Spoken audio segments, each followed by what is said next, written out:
Body image. What is body image? Body image is the way you see yourself when you look in the mirror.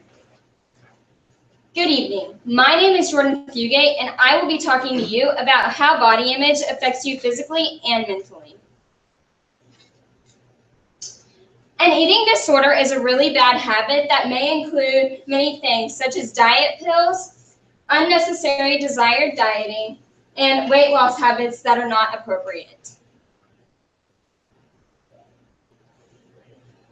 1 in 10 teens struggle with an eating disorder. Teens tend to turn to eating disorders because they feel bad and they feel down on themselves about how their body looks, and they think that it may help. 20 million women and 10 million men throughout the U.S. struggle with an eating disorder. Women are more likely to struggle with an eating disorder because they care more about their body image than men do.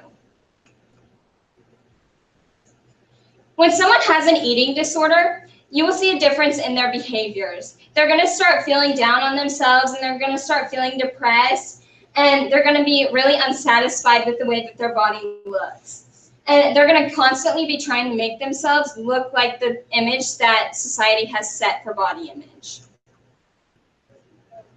Anorexia is one of the main eating disorders. Anorexia is when people cut off all food, and then they exercise as much as they can so that they can lose as much weight as possible. Bulimia is when you binge eat. You eat so much that you end up just throwing it all back up. And this is how people think that losing weight, this is how people try and lose weight.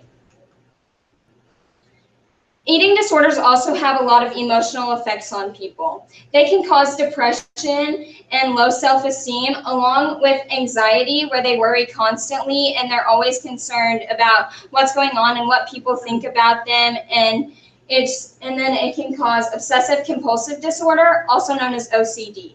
This is where they are obsessed with their weight. They're obsessed with losing weight, and they're obsessed with maintaining a certain weight.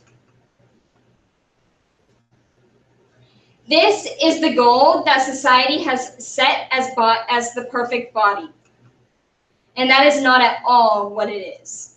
Everyone is perfect just the way that they are, and society tears that down. Society has a huge impact on the way that people look at themselves. Society, such as media, like television and magazines and social media, when girls look at that or guys look at that, they want to compare themselves to the people on those things. And then they want to make themselves that way. Peers, friends, family, teachers also have either a positive or a negative effect on that. They can look at you and they can make negative comments towards the way that you look, or they can look at you and they can tell you that you're perfect the way that you are. Either way has a huge impact on the way that you feel about yourself. A positive body image causes an all-around positive personality. When someone is positive about the way that they look and the way that they feel, it helps them physically and mentally, and it boosts their self-confidence. My connection to my research was that I did a fashion show because I wanted to show girls that they were beautiful just the way that they were, no matter their size or what they were wearing. I care about my appearance a lot. I am constantly self-criticizing myself and comparing myself to other people. And I wanted to make every girl in there feel like they were beautiful in their own skin. Her model is Emily Morris, wearing a red plush, 2-piece fitted jumpsuit, size 6.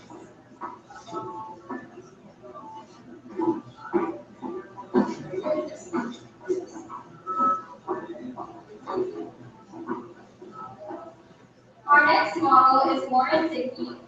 She is wearing a fuchsia Madison James lace halter.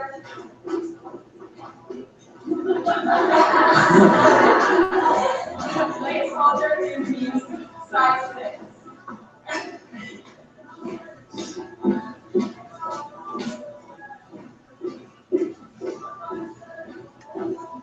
Our next model is is Ika Parker. She is wearing a black Madison James mermaid, size 2.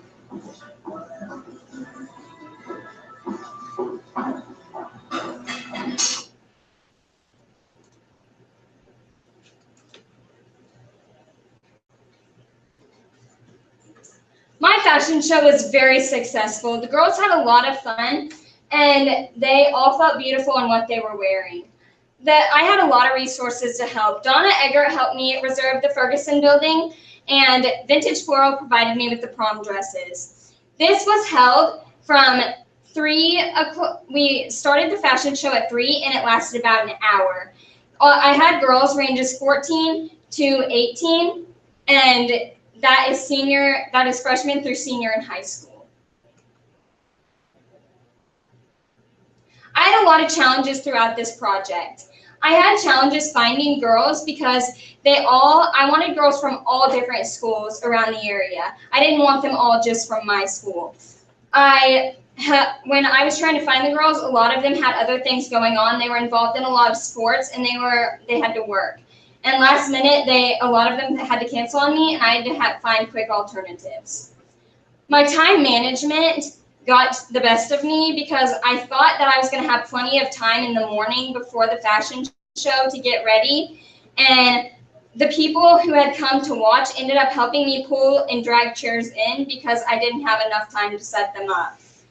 And finding dresses was really difficult because, like I said, I had 11 different girls from different schools. They were all different sizes because I wanted to make sure that I could cover the range of not just one particular size. And when you're pulling 3 dresses for 11 different girls, it becomes really complicated because you just don't have a lot of options.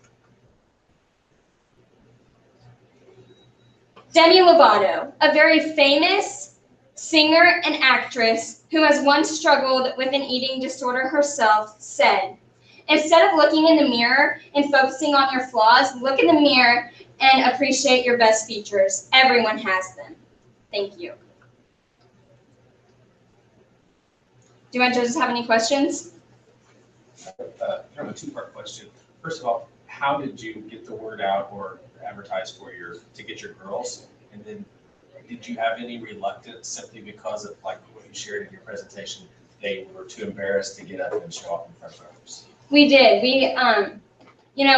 When I was looking for the girls, Vintage Floral helped a lot with that because on their webpage, they have a lot of different girls who have liked their page and already bought dresses from them. And so that helped a lot because they advertised that I needed them, and I advertised them on my Facebook. And most of the girls that ended up showing up, I didn't even know myself. So I made a lot of new friends, and they made a lot of new friends. And so that was pretty neat. And then we did have a couple girls because when I announced the dresses, I announced the sizes, and there were a couple of them that got really annoyed with the fact that I had announced the sizes because they felt kind of violated by it. And I hadn't really thought about that in advance, but I wanted everyone to know that we did carry those sizes. So, but yeah, there were a couple of girls, when they were asked to sign up, they knew what they were going in for, so none of them were really at first like, oh no, I don't want to do it because of how I look, but yeah. All right, thank you. You're welcome. So what was the average size of like the girls? Or what is the average size anyway these days? Back in the olden days, the average size was like a size 8, size 10. What do girls strive to be now? Well, actually, the most popular sizes right now are from 4 to 6. And that's what most girls are saying. Well, I'm not going to say most girls, but that's what a lot of the girls that I see have been wearing. And that's where we had a lot of problems because a lot of them were that size. So you just said you hadn't thought about not saying your size, but what made you decide, because you wanted to share that that's what you had, the kind of right. I wanted to make sure that everyone knew that I wasn't just doing a particular size and singling people out. I wanted everyone to know that I did, like, everyone is beautiful no matter what their size is. I see. So, More questions? Good job, Jordyn.